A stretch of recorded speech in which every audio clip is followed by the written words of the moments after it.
Because if you agree with that, they're going to what call he's you a saying. coon, right? Because a lot of niggas who don't want to hold themselves accountable are quick to call niggas who call out niggas coons, rather than the real coons who are actually coons. In this video, I am going to be addressing a disagreement that I have with Larry Elders when he spoke on The Breakfast Club. Let's get into this video. Emancipate Studios presents Come and Have a Seat at the Table with Uncle Stu.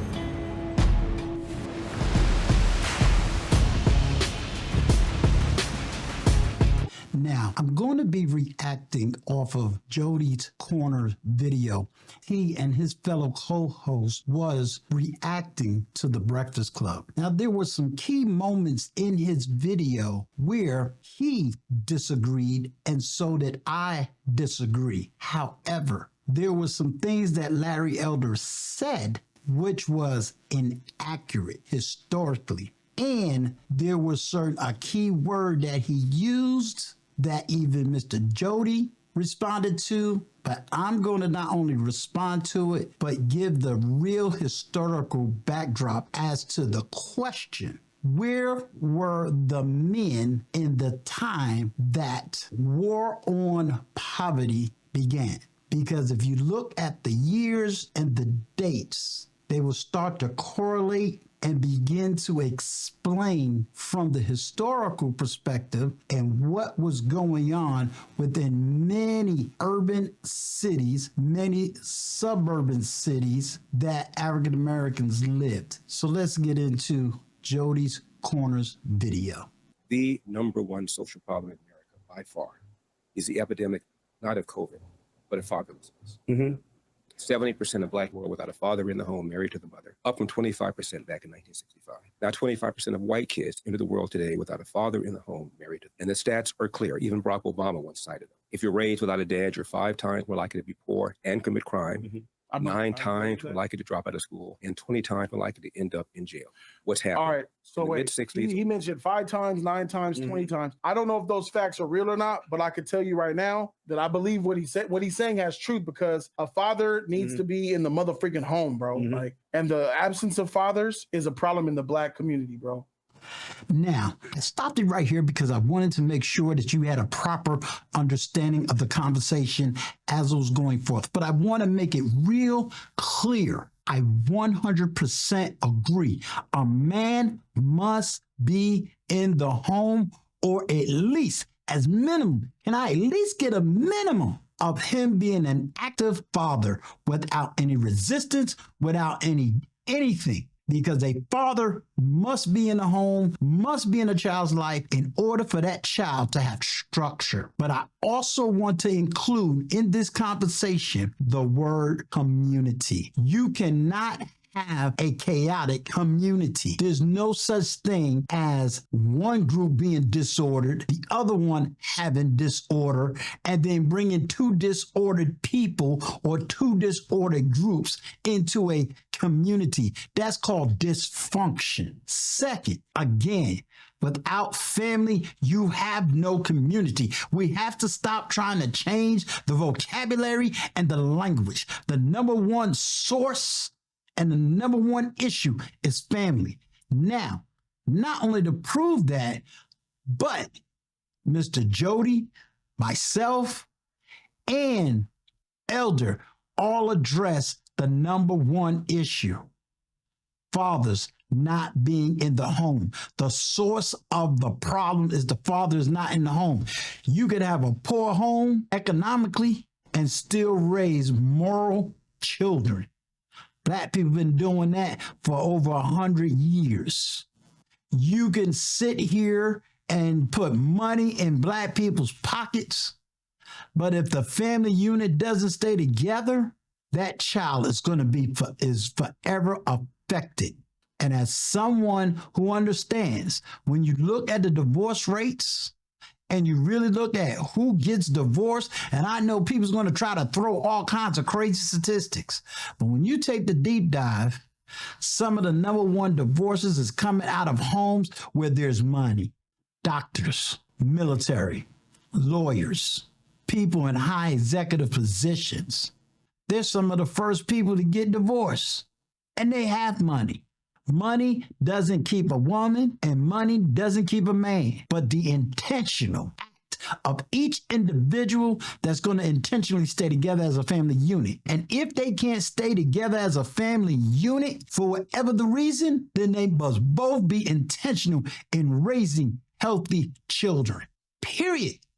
We who intend to have a family, you bring a child into this world, it is both people's responsibility to be a part of that child's life, raising that child, nurturing that child, disciplining that child, and giving that child as much structure as you can give him or her. Period. But now, let's continue into this conversation because it's going to get deeper than you probably ever heard before. Let's get into this video.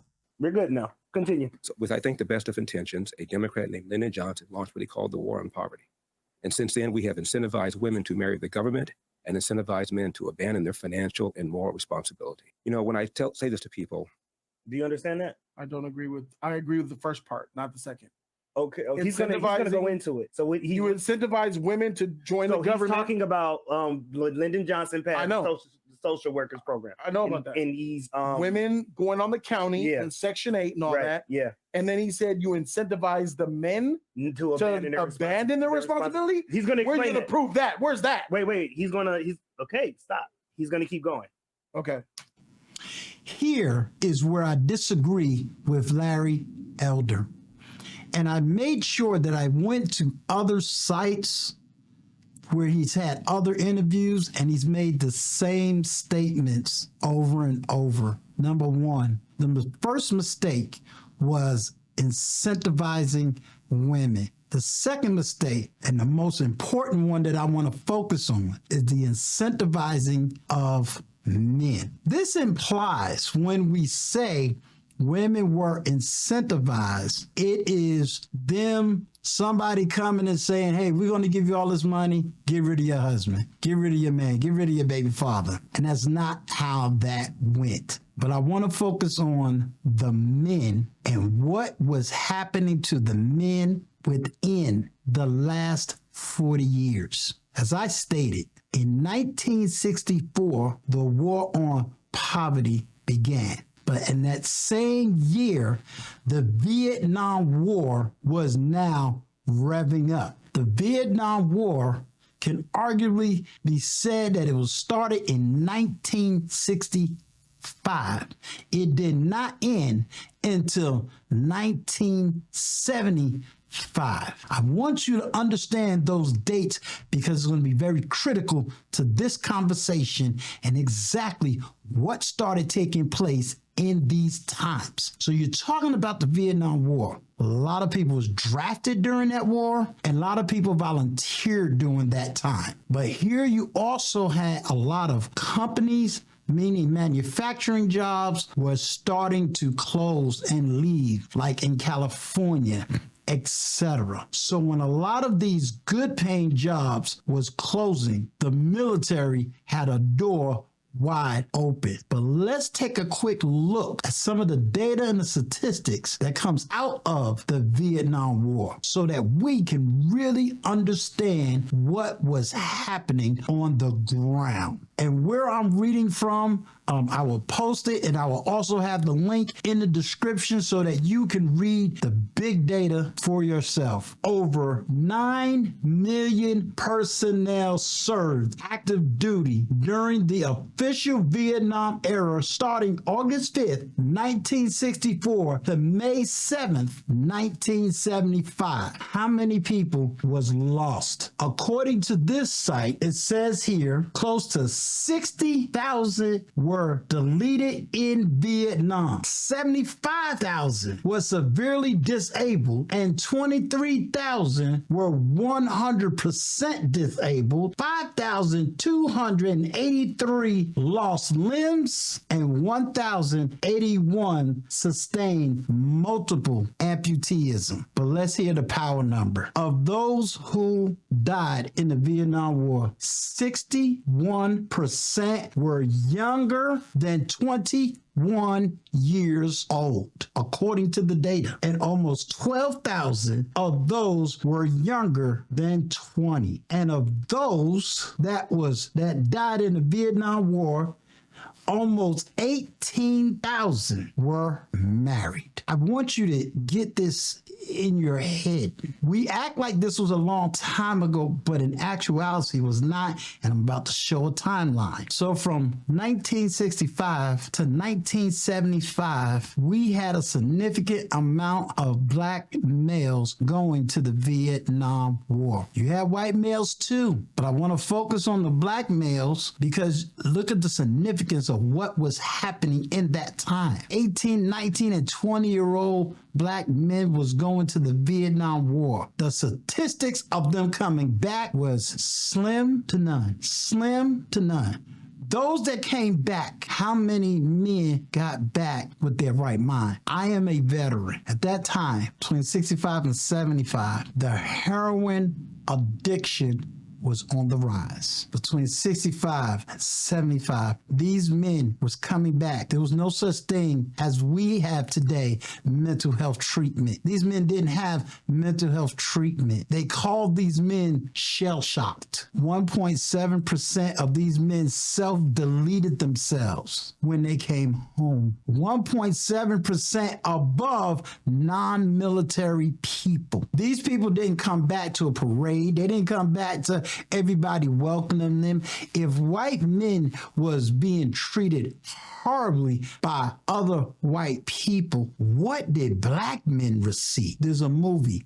It's called Dead Presidents. And I believe a whole lot of that movie was true. Now, I'm not saying the movie was based on a person, but I believe a lot of those events that took place in that movie was true, especially towards the end, how Vietnam veterans was treated. They was treated horribly. So here you have black men coming back from a war between 65 and 75. It wasn't until 1968 that the final Civil Rights Act was even signed into law. Doesn't mean it was being done, practiced in the 70s. We just know on the books it was right in the 70s. So that means you had 10 good years for the war on poverty to start taking place. As I said to you, between 1965 and 1975, heroin addiction was the drug that many Vietnam veterans started using. And so now you had a heroin epidemic going on in the community. Now, from 75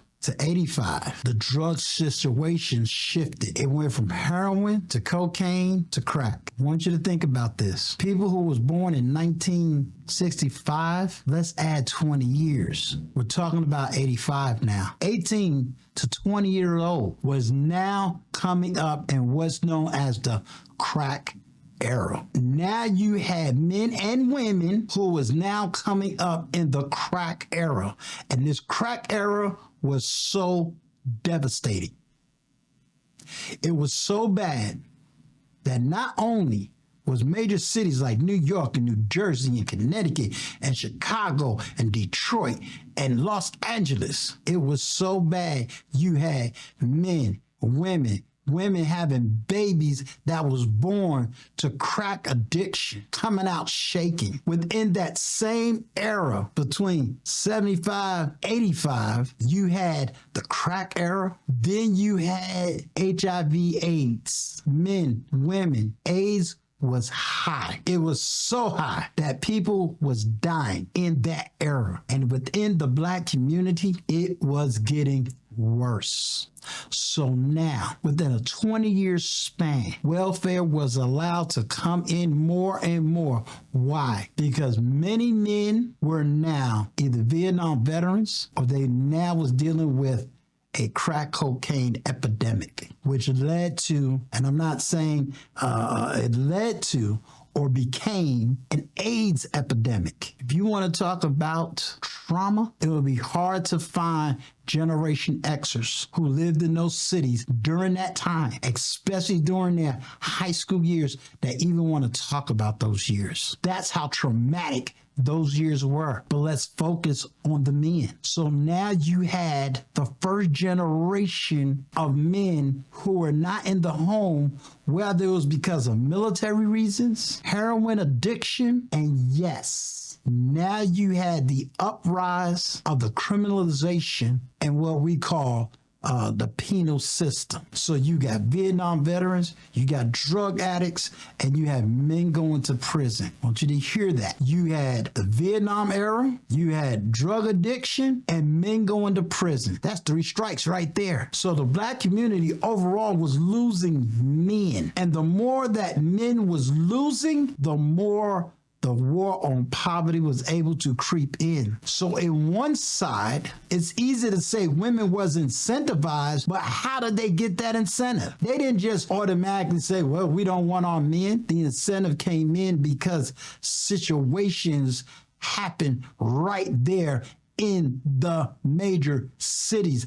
That was part of the causation of men not being in the home. Another causation that affected the men in the black community after they got over dealing with Vietnam, after they got over dealing with heroin addiction, after they got over dealing with crack addiction, and now men was starting to come out of prison, then we had one of the worst situations that happened economically to black men.